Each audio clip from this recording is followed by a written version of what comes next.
नोएडा के किसान और अलीगढ़ का किसान करता है, उसने अपनी फसल बेची 3,000 रुपया सस्ती, 4500 से 5,000 रुपये पर क्विंटल ये उन्होंने बेची। गेहूं 1200 से लगा के 1400 रुपये तक बेचा।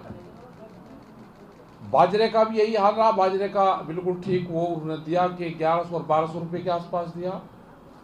यही हाल आलू का किसान पूर्ण रूप से प्रदेश में बर्बाद हुआ है। गन्ने का भी यही हाल है, करीब 12,000 करोड़ रुपए के आसपास आज भी गन्ना किसानों का बकाया है उत्तर प्रदेश में।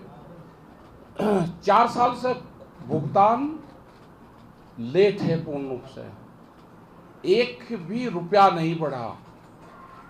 सरकारें तो पहले भी आई, मायावती की सरकार में आंदोलन हुए तो 80 रुपये गन्ने का रेट बढ़ा। अखिलेश यादव मुख्यमंत्री बना, उसमें आंदोलन हुए तो 50 रुपये के आसपास बढ़ा। क्या योगी सरकार इतने कमजोर हैं, योगी जी के दोनों से कमजोर हैं कि 1 रुपया भी नहीं बढ़ा पाएंगे?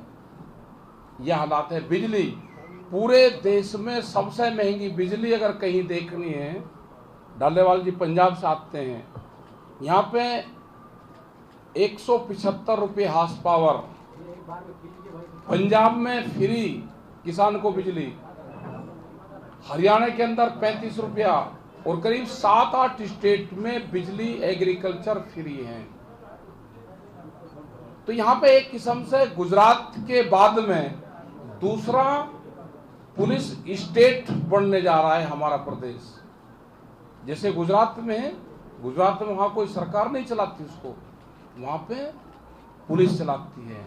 ऐसे ही यहाँ पे पुलिस स्टेट, अब इसको कहा जाए तो वो गलत नहीं, जो आपने चुनाव में भी देखा अभी जिला पंचायत और जो प्रमुख के हुए हैं, यही हालात हैं। पूरा संयुक्त मोर्चे ने 8 महीने आंदोलन करने के बाद में ये निर्णय लिया कि हम उत्तराखंड, उत्तर प्रदेश, पंजाब और पूरे देश भर में जाएंगे, किसानों से अपनी बात रखेंगे, उनके सामने मीटिंगें रखेंगे, गांव-गांव तक जाएंगे और सरकारों की जो पॉलिसी है वो एड क्या देती है और काम क्या करती है उसके बारे में बातचीत करेंगे, बताएंगे। ये सारी चीज हम बताएंगे। जाएंगे 5 सितंबर को मुजफ्फरनगर में बड़ी पंचायत वहां पर रखी है, उस पंचायत से इस आंदोलन की शुरुआत होगी। ये पूर्ण रूप से काम होगा। जिस तरह से कैमरा, कलम और किसान के ऊपर बंदूक का पहरा है, ये पहरा हटाना पड़ेगा। कोई पत्रकार बंधु अगर खबर लिख देगा किसान के पक्ष की तो उसके वहां पर छापे लगेंगे। ये हालात है देश में। मतलब पूरा देश एक तरह से कैप्चर है। ये नेता मुक्ति अभियान भी चलेगा देश में, ये जो कैप्चर्स की जो गिरफ्त में है ये भी चलेगा। और जब तक भारत सरकार ये कानून वापसी नहीं रहती, जो 3 काले कानून हैं, ये आंदोलन हमारा वापसी नहीं होगा। और भी उसके साथ में है, बिजली अमेंडमेंट बिल है, पेस्टिसाइड बिल है, पॉल्यूशंस के मामले हैं, लेबर्स के मामले हैं। तो ये जितने भी मामले हैं, इन सारे मामलों पे सरकार स्पष्टीकरण नहीं देगी। किसान दिल्ली के चारों तरफ है, वहाँ से हटेगा नहीं। और यहाँ के भी हम बता देना चाहते हैं, यहाँ की सरकार को भी, कि सरकार सही उससे काम करें। नहीं काम होगा, वो आंदोलन बन रहा है हमारा पूर्ण रूप से, लखनऊ को भी दिल्ली बनाया जाएगा। लखनऊ के भी चारों तरफ के रास्ते जैसे दिल्ली में सील हैं, ऐसे ही सील होंगे। उसकी भी तैयारी हम पूर्ण रूप से यहाँ पे करेंगे। यहाँ पे और प्रेस नोट है, उसमें सारी चीज़ें आपको बताई है। जो भी क्वेश्चन होगा आपको सब चीज़ बताएंगे। अभी हमारे पंजाब से हमारे साथी है, मध्य प्रदेश से हमारे क्रांतिकारी लोग यहाँ पे आए हैं, उनकी भी आप बात सुनो और जो भी आप क्वेश्चन करोगे उसका हम जवाब देने में सक्षम है, आपको जवाब हम देंगे। धन्यवाद। एक मिनट बाकी साथियों की बात एक बार बात सुन लेते हैं। पंजाब से लोग आए, इनकी एक बार बात सुन लेते हैं और एक बार क्वेश्चन जो भी होगा उसका सब जवाब हम देंगे। एक बार सबकी बात आ जाए फिर सवाल करें। देखिए,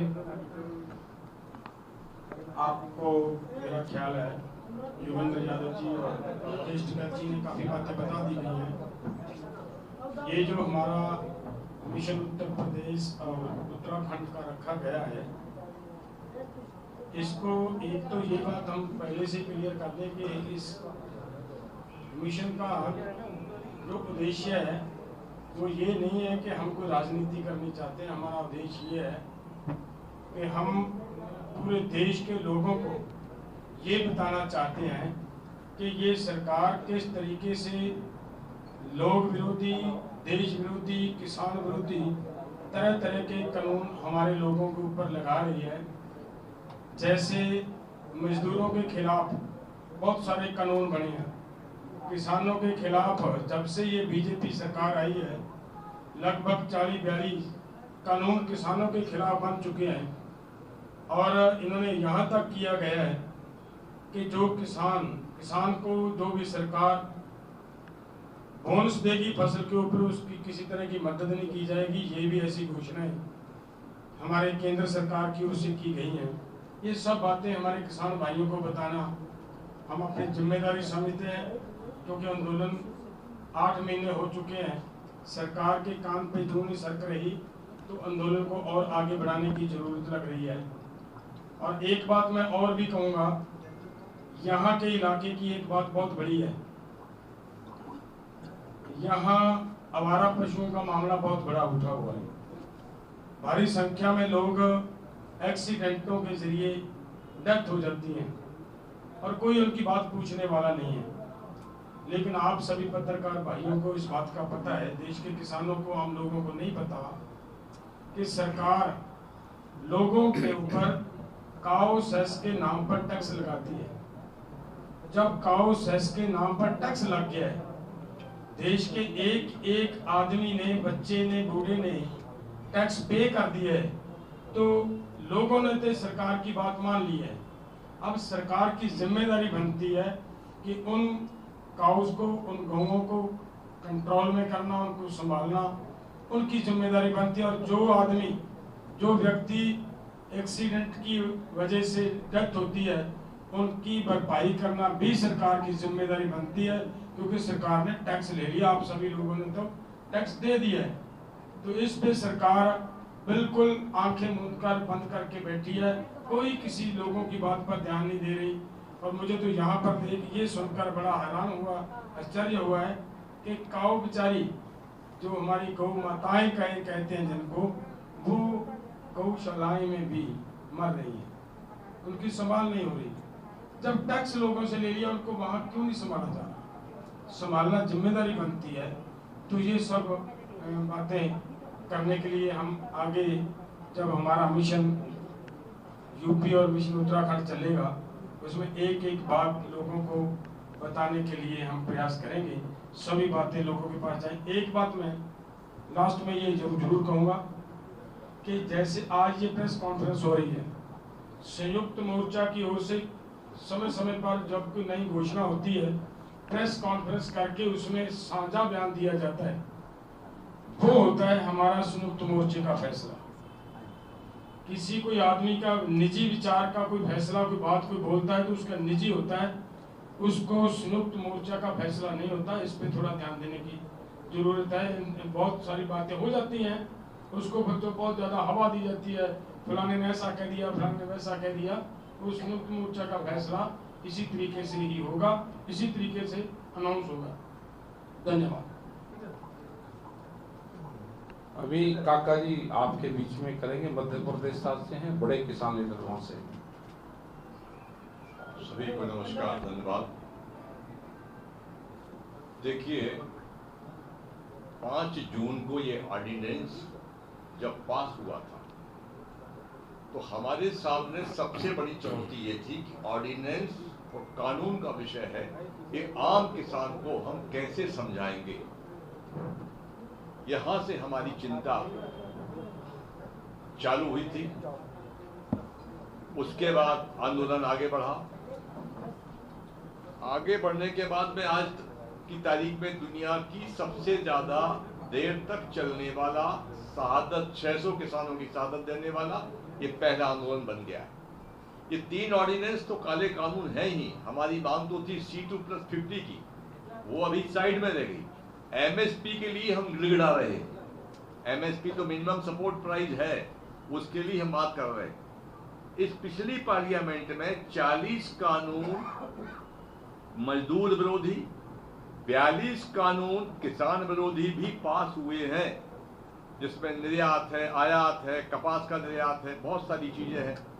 तो ये भी इस तमाम चीजों में, और जो दूसरा कानून है वो आम जनता के लिए है, जिसमें जमाखोरी, कालाबाजारी का प्रभाव आपको देखने मिल रहा है। वो केंद्र सरकार ने भी जांच बिठाई है कि दालें इतनी महंगी क्यों हो गई, क्योंकि जब आपके कानून नंबर 2 में आवश्यक वस्तु अधिनियम में संशोधन किया गया है कि कोई भी व्यापारी कितना भी माल जमा कर सकता है, कितने दिनों तक रख सकता है, किसी भाव बेच सकता है, उस जमाखोरी की वजह से दालें और तमाम चीजों के दाम बढ़े हैं। अब उस पर केंद्र सरकार जांच कर रही है कि दाल क्यों बढ़ी। तो उसके पीछे जो आया है समझ में कि जो हमने दूसरा कानून लेके आए हैं, आवश्यक वस्तु अधिनियम, तो ये कानून आम जनता के शोषण को बचाने का है। तो ये पूरी लड़ाई अकेले किसान की नहीं है, ये पूरे आम जनता की है। उसी तमाम बातों को लेकर हमारे स्थानीय साथियों के साथ में अवेयरनेस, यानी जनता को जागृत करना, 40, 42 और जनता के खिलाफ जो कानून, महंगाई जो अचानक बढ़ी है, उसका भी मूल परिणाम में ये कानून है, आवश्यक वस्तु अधिनियम। इनको लेकर राष्ट्रव्यापी, प्रदेशव्यापी कार्यक्रमों को चलाना हमारा मुख्य उद्देश्य है। इन्हीं को लेकर हम आंदोलन कर रहे हैं। और जो सबसे बड़ी बात हमारे साथी दल्लेवाल जी ने कही कि संयुक्त मोर्चा जब निर्णय करता है दिल्ली में, निर्णय करने के बाद वो एक पीसी लेता है, प्रेस कॉन्फ्रेंस लेता है, और उसमें जो निर्णय सुनाया जाता है वह एथेंटिक संयुक्त मोर्चा की ओर से माना जाता है। बाकी काफी हो गया है समय, सभी साथियों ने बोल दिया है। डॉक्टर आशीष पत्रकार बंधु, आपसे पहली बार इस आंदोलन के दौरान इस विषय पर चर्चा करने का अवसर मिला है। ये जो 3 कानून हैं जिनके खिलाफ पंजाब से आंदोलन चला, ये केवल जमीन वाले किसानों को प्रभावित नहीं करने वाले हैं। आप जान लें कि इन तीनों कानून का असर खेती के प्रारूप, मंडी, बाजार, भंडारण, प्रसंस्करण और खाने की बिक्री, इन तमाम क्षेत्रों में बड़े बड़े कॉरपोरेट और विदेशी कंपनियों का कब्जा होने जा रहा है। इस वजह से ये पूरी लड़ाई पूरे देश के किसानों और आवाम की एक बड़ी लड़ाई है। ये केवल खाने की सुरक्षा का सवाल नहीं है, ये देश के 75 करोड़ लोगों की जीविका से जुड़ा हुआ सवाल है। ठेका कानून में साफ लिखा है कि किसान को जमीन गिरवी रखनी पड़ेगी अलग से, ताकि वो कंपनी का पेमेंट कर सके। मंडी कानून में साफ लिखा है कि विलंब से कंपनी पेमेंट कर सकती है, खरीदार विलंब से पेमेंट कर सकता है और उस विलंब की अवधि सरकार बढ़ा सकती है। फेयर ट्रेड के, उचित व्यापार के नियम निजी कंपनी तय करेगी और विवादों का निपटारा उसके आधार पर होगा। मंडियों को चलाने का काम फार्मर प्रोड्यूसर ऑर्गेनाइजेशंस और सहकारी समितियां करेंगी। हमारे गन्ना किसानों को जो पर्ची देती है सोसाइटी, वो पर्ची गन्ना किसानों को नहीं दी जाएगी। वो सोसाइटी अब निजी कंपनी की मंडी चलाएगी। आवश्यक वस्तु कानून में भंडारण और खुला बाजारी, काला बाजारी और जमाखोरी की खुली छूट है। जो कानून मंडी कानून 55 में बना था, वो बना ही इसलिए था कि जमाखोरी ना की जाए और किसानों को धोखा ना दिया जाए उधार में फंसा के। उसको पलट दिया है। उसमें कंपनियों की द्वारा खरीदारी वर्जित थी ताकि किसान को धोखा ना हो। इसमें कंपनियों को खुली छूट दी जा रही है खरीदारी करने की। हमसे कहा जा रहा है कि खाना बहुत है। भारत का भूखे देशों में 2020 में भारत का क्रम 107 में 94 नंबर पे था, और जब छोटे बच्चों की 5 साल से कम बच्चों की भूख आंकी गई तो भारत में 37.4% बच्चे भूखे थे। हम पूछना चाहते हैं कहाँ है वो पर्याप्त खाना देश के अंदर? 37% बच्चे भूखे हैं। तो ये कानून की लड़ाई बहुत बड़ी है। ये इस अभियान में जिसे अभी घोषित किया गया, जिलेवार और कमिश्नरी वार संपर्क अभियान साधा जा रहा है। 5 सितंबर में टिकैत साहब ने बताया है बहुत बड़ी हमारा मोर्चा जो है मुजफ्फरनगर में लगेगा।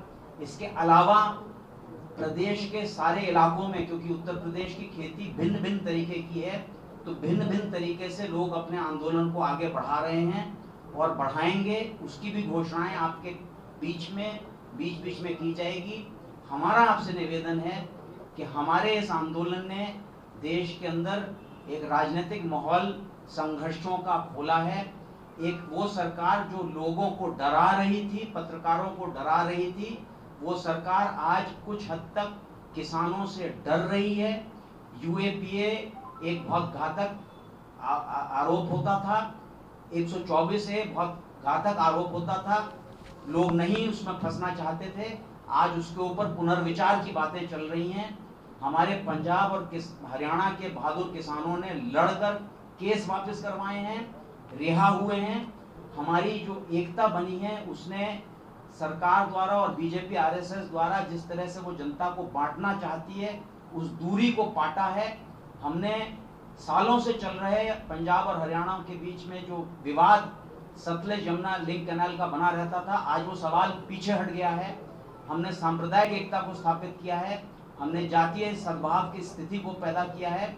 हम अपनी जिम्मेदारी को और आगे बढ़ाते हुए गरीब, भूमिहीन और तमाम श्रेणियों के किसानों, मछुआरों, बुनकरों और जो पशुपालक हैं, जो सब के सब इस कानून से प्रभावित होंगे। ये पर्चा उत्तर प्रदेश संयुक्त किसान मोर्चा गाजीपुर की ओर से जारी किया गया था। इसमें सारी बातें समझाते हुए हम इस आंदोलन को इतनी सारी जीत हासिल करते हुए आगे ले जा रहे हैं।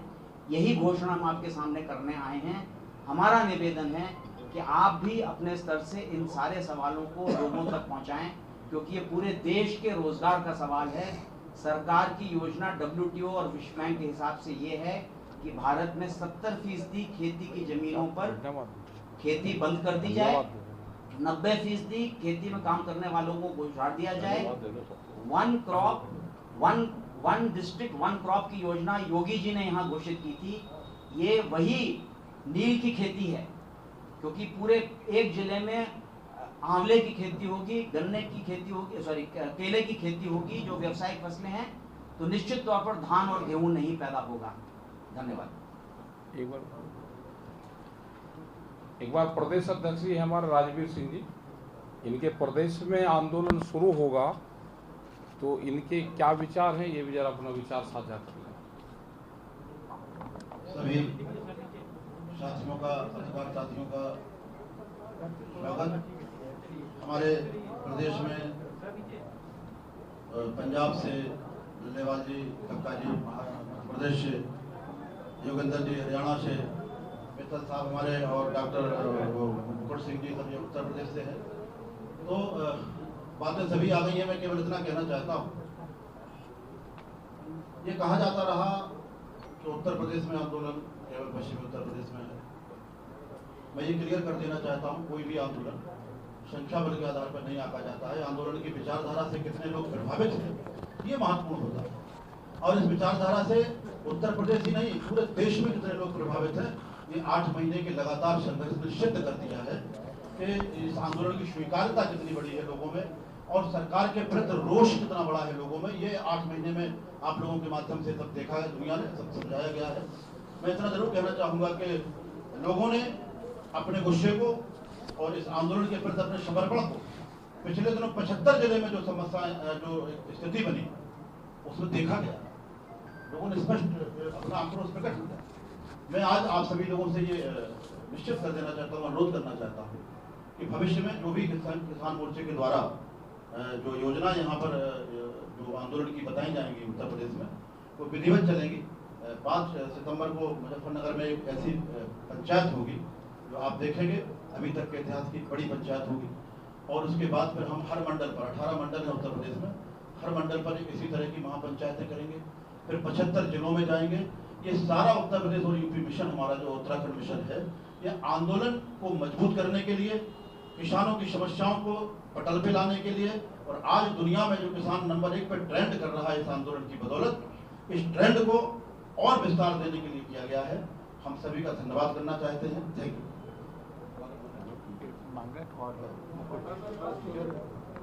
धन्यवाद सभी प्रेस हाँ, सवाल ले लो, ठीक है। सवाल ले लो। जी बताओ जी। राकेश जी, पंजाब किसान यूनियन के अध्यक्ष जो है जी, पंजाब किसान यूनियन के जो अध्यक्ष हैं रोजी सिंह मानसा जी, तो आप लोगों ने 15 दिन से सस्पेंड किया हुआ है और ये कहा जा रहा है उनकी तरफ से कि आप लोगों ने इसलिए सस्पेंड कर दिया क्योंकि वो खालिस्तानी सेपरेटर्स को लेकर बात कर रहे थे। इससे पहले आपने हरियाणा के जो भारतीय किसान यूनियन के अध्यक्ष उनको भी सस्पेंड किया था, क्या कहेंगे? देखो, कुछ प्रतिबंधित शब्द होते हैं। प्रतिबंधित शब्दों का इस्तेमाल किसान संगठन में ना करे कोई, तो इसलिए उनको कहा मैं आप ना करो। क्यों? कोई उनको महात्मा कहता है, कोई उनको आतंकवादी कहता है। हमारा वो सब्जेक्ट ही नहीं है। हमारा सब्जेक्ट है किसानों के 3 कानून, उससे अलग हट कर ना बात करें। दूसरे जो हमारे साथी हरियाणा के थे, उनका एक इंडिविजुअल बयान था पॉलिटिक्स पे कि इलेक्शन लड़ा जाए, वो संयुक्त मोर्चे का बयान नहीं है। तो उनका भी कहा कि आपका व्यक्तिगत बयान हो सकता है, जब ये संयुक्त मोर्चा जीत हमारी हो जाए, आपको भाई इलेक्शन लड़ना तो आप लड़ सकते हो। तो संयुक्त मोर्चे के बैनर पे इस तरह का बयान ना करें। जैसे हमारे पंजाब के हमारे लीडर हैं, यहाँ पे आए हैं डल्लेवाल जी, इन्होंने कहा कि कोई भी हमारा बयान होता है, हम आप सब लोगों को बुलाते हैं, ऑथेंटिक रूप से सब इकट्ठे होते हैं और वो एक हम बयान देते हैं। किसी का भी व्यक्तिगत बयान होता है तो उसको ना करा जाए। और मोर्चे के इस पे जो कुछ चीजें प्रतिबंधित हैं उनका इस्तेमाल ना करा जाए, ये कहा। मैं 2 चीज जोड़ दूं इसमें। पहला ये कि हाँ, मोर्चे ने तमाम लीडर्स के बारे में समय समय पर अनुशासन की कार्रवाई की है, जो भी बाहर उस अनुशासन से गया है। लेकिन जिसके भी विरुद्ध अनुशासन की कार्रवाई की है, उन्होंने कहा है मैं मोर्चे का सदस्य हूं और रहूंगा। वो सब मोर्चे के साथ जुड़ के काम किए हैं, मोर्चे के साथ रहे हैं। दूसरा, रही खालिस्तानियों वाली बात, मोर्चे ने बहुत स्पष्ट रूप से, जब 26 हमारा 22 वाला प्रोग्राम था, 26 जनवरी के बारे में भी, और अभी 22 तारीख को कोई अमेरिका का खालिस्तानी संगठन है जिसने घोषणा कर दी तलवारें लेके संसद पे पहुंचो, हमने स्पष्ट कहा ये आंदोलन के दोस्त नहीं, आंदोलन के दुश्मन हैं। और संयुक्त किसान मोर्चे का ऐसे किसी संगठन और ऐसी किसी कॉल से कोई लेना देना नहीं। उस सवाल पे हम एकदम स्पष्ट हैं। जी जी, हाँ बताओ। हाँ जी, बंगाल गए थे, वहाँ की मुख्यमंत्री से मिलने गए थे बंगाल में। क्या किसी स्टेट के मुख्यमंत्री से मिलना देश में प्रतिबंध है? ना ना, नहीं ना ना। एक बयान हमारे संयुक्त मोर्चे का बताओ कि हमने ये कहा है कि टीएमसी को वोट दो, ये नहीं कहा। हम गए थे, बीजेपी के लोग वहां से चुनाव लड़ रहे थे, वो एक मुट्ठी चावल मांग रहे थे, उन चावल के साथ में वोट मांग रहे थे। संयुक्त मोर्चे ने, डालेवाल जी, सभी लोगों ने वहां पे, योगेंद्र जी ने ये कहा कि ये एक मुट्ठी चावल की भारत सरकार यहाँ पे आई है, इससे इसकी एमएसपी मांग लो। अगर ये कहना गलत है तो भाई हमने कहा है हम चुनाव नहीं लड़ेंगे। नहीं, हम चुनाव नहीं लड़ेंगे। ये भी खबरें छपती रहती है कि हम संयुक्त मोर्चा चुनाव के लिए कोई पार्टी बना रहे, हमें कोई चुनाव नहीं लड़ना। और अभी जो चुनाव की बात होगी, क्या होगा, किसको वोट देनी है, क्या है, भाई जिससे हमारी लड़ाई चल रही है हम उसको क्यों कहेंगे कि इसको वोट दो। जब जनता खुश होगी उसको दे लेगी, जनता नाराज होगी दूसरे को दे लेगी। हमारा क्या मतलब चुनाव से? हम बात करेंगे आंदोलन की, बात करेंगे अपने मसलों की।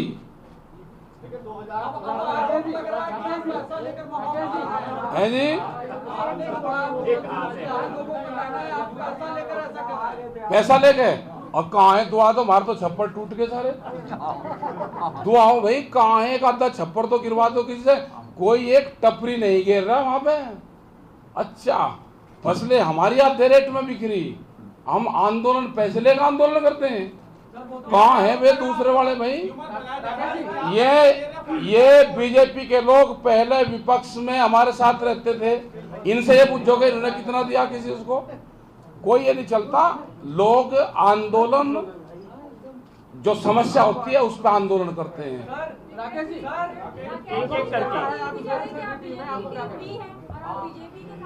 और बीजेपी के साथ, अच्छा हम बीजेपी के साथ और आंदोलन कर रहे हैं, तो भाई बीजेपी की टीम भी तो दूसरी आ रही है यहाँ पे जो बांटने का काम करेगी। 15 अगस्त, अरे ट्रैक्टर रैली तो भाई जाते हैं, हर जत्था जाता है। जैसे अभी भी 26 तारीख में वहां पे गया, ट्रैक्टर से गए। अब हमारे पास में बसें तो है नहीं, हम ट्रैक्टर से जाते हैं। आज भी करीब 800 लोग हमारे कल ट्रैक्टर गए वहां पे, 800 ट्रैक्टर। हमारा अगला जो जत्था जाएगा गाजीपुर बॉर्डर पे, जो किसान क्रांति गेट है वहां पे 14 अगस्त को जाएगा। 15 अगस्त ट्रैक्टर से जाएंगे, और क्या ट्रैक्टर से जाएंगे, ट्रैक्टर ही तो किसान का टैंक है। और 15 अगस्त में मोर्चे पे झंडा फहराएंगे। क्या देश में झंडा फहराना कोई गलत है? जो बी टीम बांटने का काम करेगी, जो यहाँ पहले से आ रही है, वो कौन सी टीम है? वो तो है, सबको बता भैया। अरे कई लोग आ रहे हैं यहाँ चुनाव लड़ने, आ रहे, हमारा कोई मतलब नहीं है उनसे। एक एक करके, हाँ वो एक मिनट, हाँ बेटे बताओ। नहीं, 2 जिले के ट्रैक्टर वहां पर जाएंगे। हमने 15-20 दिन में उनका वो बांध रखा है। जैसे अभी 26 तारीख को गए, 25 को वो बिजनौर और मेरठ के लोग थे। अभी जो 13 अगस्त को चलेंगे, 14 में वहां पे पहुंचेंगे अगस्त में, वो पहुंचेंगे अमरोहा, मुरादाबाद और हापुड़ के लोग वहां पर जाएंगे, ट्रैक्टर से जाएंगे। क्या ट्रैक्टर से चलना कोई देश में अपराध है? हाँ, तो राहुल गांधी गए ट्रैक्टर पे, तो भाई ये सारे सांसद जाएंगे ट्रैक्टर पे ही, देखना आप। हाँ 26 तारीख का आप पूछ रहे, बताओ। कोई हिंसा नहीं हुई। 26 जनवरी को 4 लाख ट्रैक्टर गए दिल्ली में, 25 लाख आदमी गए, कोई हिंसा नहीं करी। वो ट्रैक्टर ज्यादातर वे ट्रैक्टर थे जो भारत सरकार ने 10 साल पुराने ट्रैक्टर प्रतिबंधित कर दिए। ना गलत। झंडे कौन उतारते? हम 5 से 7 लाख झंडे लेके गए थे, नेशनल फ्लैग। किसने झंडा नहीं उतारा? एक वहां पे लोहे का पाइप खड़ा था, उस झंडे से उस झंडे की दूरी 10 मीटर थी। लोहे के पाइप पे कोई धार्मिक ध्वज लगाना कोई अपराध हो, किसी धारा में हो तो वो बता दो। बीजेपी के लोगों ने, संघ ने देश में कोर्ट के ऊपर, हाई कोर्ट के ऊपर अपना फ्लैग फैला था, जो फ्लैग था ना, ध्वज अपना केसरिया ध्वज वहां पे फहरा था, तिरंगा नहीं फहरा था 26 जनवरी में। उनके खिलाफ कोई मुकदमा हो, मुझे मुख्यमंत्री ने फहरा था। हटाकर किसी और झंडे को लगाना उचित है क्या? नहीं हटाया। पहले जानकारी करेक्ट करो, कोई नहीं हटाया। जो किसान बैठे हैं उनके परिवार का जो खर्च है वो किस फंड से चल रहा है? नहीं, हाँ ये भी एक बात आती है कि भाई वहाँ पर लोग बैठे, वहाँ कोई परमानेंट बैठे लोग, हम शिफ्ट वाइज काम करते हैं। आप जितने भी लोग नौकरी करते हैं सब शिफ्ट वाइज काम करते हैं। किसी की 8 घंटे की नौकरी है, किसी की 12 घंटे की है। हमारा किसान 8 दिन वहाँ पे रहता है, 1 महीना गाँव में रहता है, फिर 8 दिन कभी दूसरा जा, कभी तीसरा जा, अदल बदल करते हैं। हम पालियों में काम करने वाले लोग हैं, शिफ्ट वाइज। जी बताइए, आपने कहा कि किसान का जो ट्रैक्टर और टैंकर का काम, हाँ टैंकर का नहीं, टैंक, तो वो टैंक का काम करेगा आने वाले समय में? अरे टैंक है, अच्छा हम तो अपने ट्रैक्टर को टैंक कहेंगे भाई। हाँ, अगर कोई उसके आगे पीछे आओगा भाई, वो जमीन को पाड़ता है, बंजर जमीन को पाड़ता है वो। अच्छा हम अपने ट्रैक्टर को टैंक कहेंगे भाई, कोई दर्द सिर दर्द दिएगा किसी को? ना, देखो हमने ये कहा था कि 3T जो हमारा जवान है गांव में काम करता है, वो मिलिट्री में जब जाता है तो टैंक चलाता है, जब वो गांव में आता है तो ट्रैक्टर चलाता है, जब फ्री माइंड रहता है हमारा जितना यूथ है वो ट्विटर चलाता है। तो क्या तीनों चीज चलाना देश में अपराध है? बताओ। यूपी में, पश्चिम में आप बहुमत में हैं, आपके साथ किसान है, लेकिन अवध क्षेत्र और पूर्वांचल गुटबाजी हो रही, बीजेपी अपनी भी नीति बना रही। 2019 में किसान सम्मान निधि योजना की शुरुआत भी पूर्वांचल से हुई थी, क्या कहना चाहेंगे? कहा अच्छा, हमारे जिसने 40 क्विंटल धान पैदा हुआ और उसको 2000 रुपया दे दिए और उसको धान में 40,000 का नुकसान हुआ, 2000 रुपये दे के कर दे। आप हमको तो भाई भाव दे दो, ये 2000 भी अपने रख लो, हमको भाव चाहिए। और ये पूर्वांचल और पश्चिमांचल नहीं है, तो पूरे देश का इशू है, पूरे देश का इशू। और बहुत बड़ा घोटाला अभी 3 दिन के बाद में हम एमएसपी पे करेंगे। क्रय केंद्र जहां खुले 60% खरीद व्यापारियों ने खरीद करी है, किसान से सस्ते अनाज लेकर वो एमएसपी पे बेचा। हम 100 क्विंटल अनाज अपना नहीं बेच सकते एक महीने में। व्यापारी 10,000 क्विंटल अनाज खरीदता है, वो कौन सी मंडी में बेचता है, जरा इसकी जांच हो जाए। वो कहाँ बेचता है, किस भाव में बेचता है? पूरा का पूरा 60% एमएसपी पे जो खरीद होती है वो व्यापारी से होती है। बिहार से 800 रुपये क्विंटल धान, 1200 रुपये क्विंटल गेहूं। उत्तर प्रदेश से 1100-1200 रुपये में धान और 1300 से 1400 रुपये में गेहूं। ये सारा व्यापारी खरीदता है। रामपुर के अंदर बहुत दस्तावेज हमको मिल गए, हमें पूरा दस्तावेज उन चैनलों को देंगे जो चैनल लाइव टेलीकास्ट उनको दिखाएगा। आंदोलन का इफेक्ट देखने को मिला अमेरिका और कनाडा से भी हमारे आएगा। पूरे देश का, पूरी दुनिया का किसान, पूरी दुनिया का किसान ट्रैक्टर लेके आंदोलन करेगा। अरे एक बात तो बताओ, अगर डालेवाल जी का लड़का विदेश में रह रहा और उसने इनके पास में $100 भेज दिए तो वो विदेशी फंडिंग है। वो तो फंडिंग होती रहेगी तब तक ये आंदोलन जब तक चलेगा जब तक कानून वापसी नहीं होने के। ये कान खोल कर सुन ले सरकार, हम ऐसे एलिगेशन से डरने वाले नहीं है। हमारे छप्पर टूट गए, हमने जंग 3 जंग लड़ी। हमने बरसात में लड़ी, सर्दी में लड़ी, अब धूप में लड़ रहे हैं हम, गर्मी में। 2022 में सर किसान संसद लगाकर क्या संदेश दिया? हाँ, संसद लगाकर संदेश दिया। लोकतांत्रिक में अपनी बात कहने का वो भी एक तरीका है। सरकार कह रही है कि 2022 में किसानों की आय दोगुनी हो जाएगी। और भाई आपके मुंह जितने भी चैनल वाले, हम अपनी फसल को आज सरकार को दे रहे, वे 2 गुना कह रहे, हमको 1.5 गुना का चेक दिलवा दो उनसे। 1 साल की गारंटी है, हमारे से फसल खरीद ले आज और 1 साल में अगले साल का इसी उसका आप हमको 1.5 गुना का चेक दिलवा दो। गेहूं ले लो और 3000 रुपये क्विंटल का चेक दिलवा दो। हम प्रस्ताव करते हैं, अभी संयुक्त मोर्चा प्रस्ताव करता है जी। बिल्कुल ठीक। लो योगेंद्र जी बताएंगे। भाई ये पढ़े लिखे आदमी ये बताओगे तो मुड़ जाऊं मत। ये जो 2022 में किसान की आमदनी 2 गुना करने का दावा है, इसकी हकीकत ये है कि 6 साल का वादा था।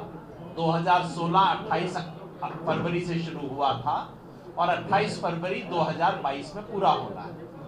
5 साल पूरे हो गए, 5.5 साल पूरे हो गए हैं।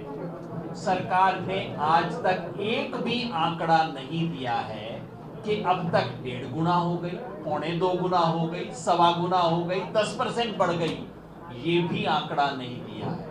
और पिछले 2-3 नमस्कार, मैं हूं मानक गुप्ता। अगर आपको हमारा ये वीडियो पसंद आया हो तो इसे लाइक और शेयर जरूर करें और हाँ, हमें सब्सक्राइब और फॉलो करना ना भूलें ताकि आप देश और दुनिया की कोई खबर मिस ना करें। तो जुड़े रहिए हमारे साथ और देखते रहिए न्यूज़ 24।